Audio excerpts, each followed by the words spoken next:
আমার মনে হয় আমার কন্টেন্ট ক্রিয়েশন লাইফের সবচেয়ে বেস্ট থাম্বনেল হয়েছে এইটা।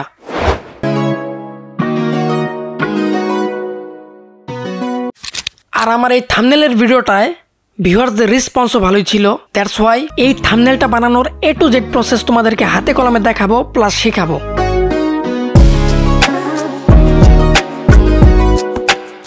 থাম্বনেল বানানোর জন্য তোমার একটা ইমেজ বলো বা একটা পিকচার বলো লাগবেই, মাস্ট। এই থাম্বনেলের ইমেজ তোমরা দুইভাবে ক্রিয়েট করতে পারবা। যেমন প্রথমত তোমার নিজেরই তোলা ছবি দিয়ে থাম্বনেল ক্রিয়েট করতে পারবা, যেমন এই ছবিটা আমার নিজেরই তোলা, পিছনে ব্যাকগ্রাউন্ড রিয়েল এই ছবিরই। দ্বিতীয়ত ছবি তুলে জাস্ট নিজের ছবিটা কাট করে অন্য কোনো ডাউনলোড করা ব্যাকগ্রাউন্ডে বসিয়ে এডিট করে থাম্বনেল বানানো। এই প্রসেসে এখন বেশিরভাগ থাম্বনেলই ক্রিয়েট করা হয়। এখন আমি বলি আমি আমার এই থাম্বনেলটা কিভাবে বানাইছি। একটা টেবিল রাখছি, টেবিলের উপর একটা 10 টাকার মোমবাতি রাখছি, একটা পেপার হাতে নিয়ে বসে পড়ছি, দেন গিয়ে এই পিকচারটা উঠছে। এখন এটাকে থাম্বনেলে কনভার্ট করার পালা। তার জন্য ফটোশপ ওপেন করলাম। কিছু কথা বলি, তোমরা যারা ফটোশপে একদমই কিছু পারো না, তোমরা এই ভিডিও থেকে বেশি একটা সুবিধা নিতে পারবা না। তোমরা ফটোশপের বেসিক জিনিসগুলো আগে শিখো, যেমন ফটোশপের প্রত্যেকটা টুলের কাজ কি, লেয়ার কিভাবে কাজ করে, এইগুলা শিখো। ইউটিউবে সার্চ করলেই অসংখ্য ভিডিও পাবা ফটোশপ বেসিক নামে। তো আমি যে ফটোকে থাম্বনেল বানাবো সেই ফটোটা ওপেন করলাম। আমি আমার মেন পিকচারটাকেই থাম্বনেল বানাচ্ছি, অন্য কোনো ব্যাকগ্রাউন্ড কাট করে লাগানোর প্রয়োজন নেই আমার, কারণ এই পিকচারের যে ব্যাকগ্রাউন্ড আছে সেটাই ঠিক আছে। প্রথমে আমি টেক্সট অ্যাড করব, তার জন্য টেক্সট টুল সিলেক্ট করলাম। টেক্সটের ফন্ট আমি সিলেক্ট করলাম আমেরিকান ক্যাপ্টেন। তার আগে আমি টেক্সটের কালারটা সিলেক্ট করি। আমার ছবিটা যেহেতু অরেঞ্জ টোনে আছে, আমি টেক্সটের কালারটা টিল বা ব্লু এর দিকে রাখবো। অরেঞ্জ এবং টিলের কম্বিনেশন অনেক সিনেমেটিক লাগে। আমার ভিডিওর টপিক ছিল স্ক্রিপ্ট রাইটিং, তো আমি লিখবো এখানে স্ক্রিপ্ট রাইটিং। এখানে একটা জিনিস, মোমবাতির আলোর প্রতিবিম্ব কাগজে পড়তেছে, এইটা রিমুভ করি আগে। তার জন্য এই ব্ল্যাক কালারটাকে কাগজের কালার করব, দেন ব্রাশ টুল নিয়ে ব্রাশ সাইজ ঠিকঠাক রেখে ব্রাশ করব। বেশি একটা সুবিধার হলো না, কারণ কালার ভুল সিলেক্ট করছি। পেপারের ডার্ক সাইডের কালারটা নিয়ে এখন দেখো ব্রাশ করলে ম্যাচিং হইতেছে। এখন টেক্সটগুলো পারফেক্ট জায়গায় বসাই। এখন রাইটিং লেখা টেক্সটের লেয়ারটাকে সিলেক্ট রেখে লেয়ারের উপর ডাবল ক্লিক করলাম, একটা নতুন বক্স খুললো। এখান থেকে স্ট্রোকে ক্লিক করে স্ট্রোক কালার পেপার অরেঞ্জ রেখে পারফেক্ট সাইজ রাখলাম। দেন ড্রপ শ্যাডো অপশনে ক্লিক করে টেক্সটে শ্যাডো ক্রিয়েট করব। তার জন্য শ্যাডো কালার যেহেতু ব্ল্যাক হয়, তাই হোয়াইট কালারটাকে ব্ল্যাক বানিয়ে পারফেক্ট শ্যাডো ক্রিয়েট করলাম।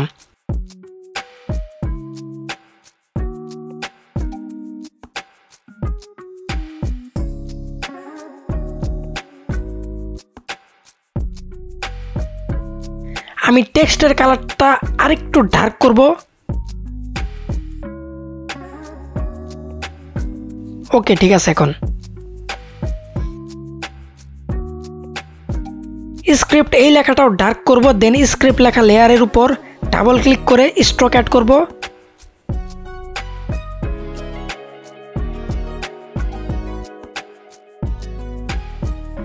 এবং আবার ড্রপ শ্যাডো অ্যাড করব। দেখো এখন টেক্সটটা 3D লাগতেছে।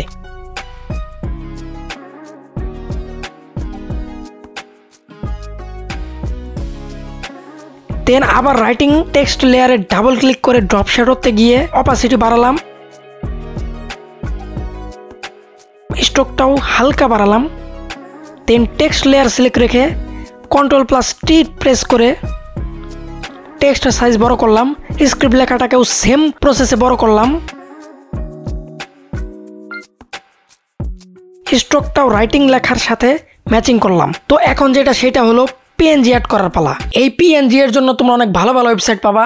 আমি এই পেন্সিল, রবার আর এই নোটবুকের পিএনজি গুলা পিক্সাবে এবং ফ্রিপিক থেকে কালেক্ট করছি। এছাড়াও আরো অনেক ফ্রি ওয়েবসাইট আছে। শর্টকাট Ctrl+O প্রেস করে তোমরা যে কোনো কিছু ফটোশপে ইম্পোর্ট করতে পারবা। আমি আপাতত পেপারের পিএনজি অ্যাড করব। পিএনজিটাকে মাউস ড্র্যাগ করে আমার মেইন পিকচারের উপর রাখলাম, এইটা জায়গা মতো বসালাম। কন্ট্রোল প্রেস করে এই ছোট ছোট সাদা সাদা বক্স মাউস ক্লিক করে ধরে এমন বাঁকাতে পারবা।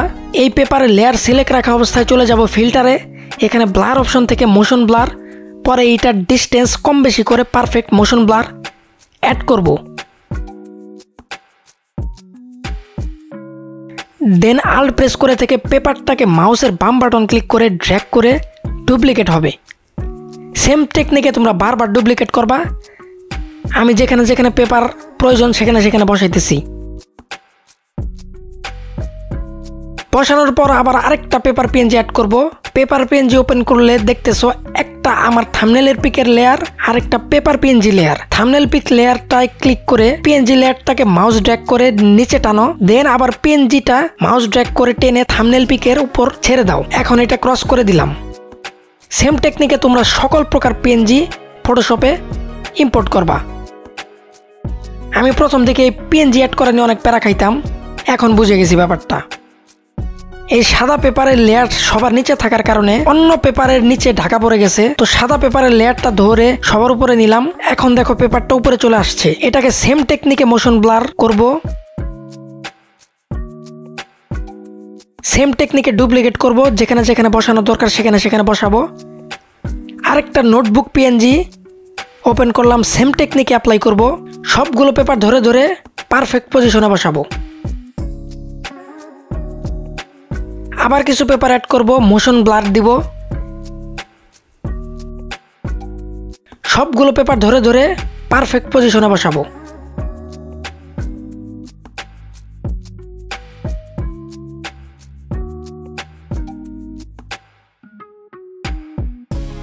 এখন একটা পেন্সিল পিএনজি সেম টেকনিকে অ্যাড করব, পারফেক্ট পজিশনে বসাবো। ইরেজারের পিএনজি অ্যাড করব, মোশন ব্লার অ্যাড করব, পারফেক্ট জায়গা মতো সবগুলো পিএনজি বসাবো।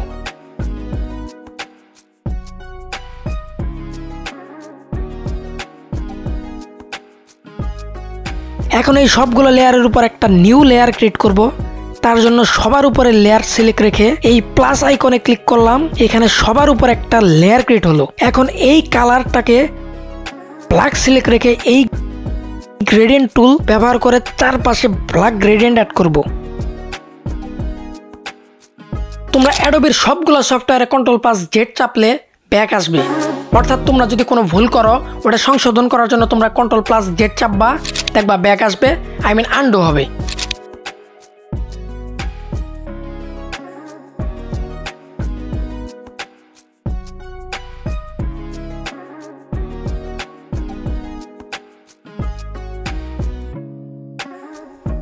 এখন ব্রাশ টুল সিলেক্ট রেখে ব্রাশ সাইজ ঠিক রেখে এই পেপারে বার্ন অ্যাড করব। ধরে ধরে সবগুলো পেপারে পুরাই লুক চেঞ্জ হয়ে যাবে থাম্বনেলের। এখন সিনেমেটিক টেক্সট অ্যাড করব। টেক্সট টুল সিলেক্ট রেখে টেক্সট অ্যাড করলাম, পারফেক্ট জায়গায় বসিয়ে।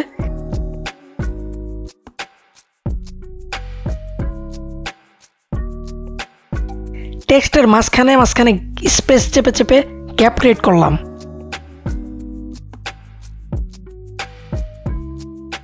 আরো কিছু টেক্সট অ্যাড করলাম, পারফেক্ট জায়গায় বসালাম।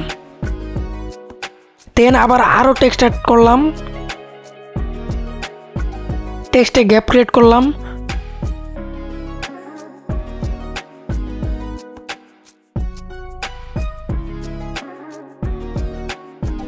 সর্বশেষ আরো একটা টেক্সট অ্যাড করলাম। এই টেক্সটগুলো যত ছোট আকারে দিতে পারবা তত সিনেমেটিক ভাইব আসবে থাম্বনেইলে। পারফেক্টভাবে পারফেক্ট জায়গায় বসানোটাও খুবই জরুরি।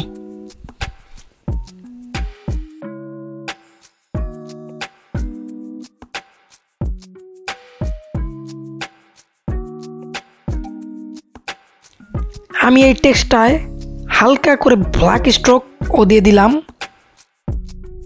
ডান।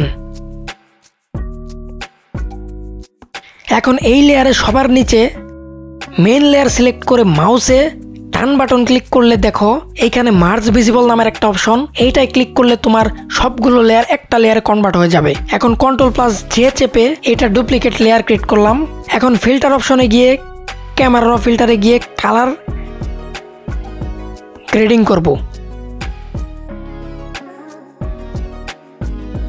টেম্পারেচারটা হালকা বাড়ালাম, এক্সপোজারটা হালকা বাড়ালাম, কন্ট্রাস্টটা ভালো পরিমাণ বাড়ালাম, ক্ল্যারিটি হালকা বাড়ালাম, ভাইব্রেন্স বাড়ালাম। দেন কালার মিক্সার থেকে টেক্সটের কালার আর এই ইরেজারের কালারটা হালকা চেঞ্জ করলাম, ডান। দেখতেই পারতেছো কত হাই প্রফেশনাল লাগতেছে। এখন ইম্পোর্ট করার জন্য ফাইল অপশন থেকে এক্সপোর্ট, দেন এক্সপোর্ট অ্যাজ, এখন দেখতেছো 11 MB প্লাস এখন এই থাম্বনেলের সাইজটা আছে। ইউটিউবে তো 2 MB এর বেশি সাপোর্ট হয় না।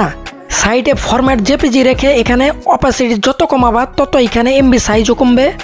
যখনই 2 MB এর নিচে আসবে তখনই এক্সপোর্ট ক্লিক করবা। কোথায় এক্সপোর্ট করতে চাও অপশন আসবে, লোকেশন সিলেক্ট করে সেভ প্রেস করবা, কাজ শেষ। আমি আবারও বলতেছি, তোমরা যারা বিগিনার আছো তারা এই ভিডিওতে অনেক কিছু বুঝবা, অনেক কিছু বুঝবা না। যদি না বুঝে থাকো তাহলে বেসিকটা আগে ভালোভাবে শিখো। বেসিক নিয়ে ভিডিও বানাচ্ছি না, কারণ এই ব্যাপারে ইউটিউবে অনেক ভিডিও আছে।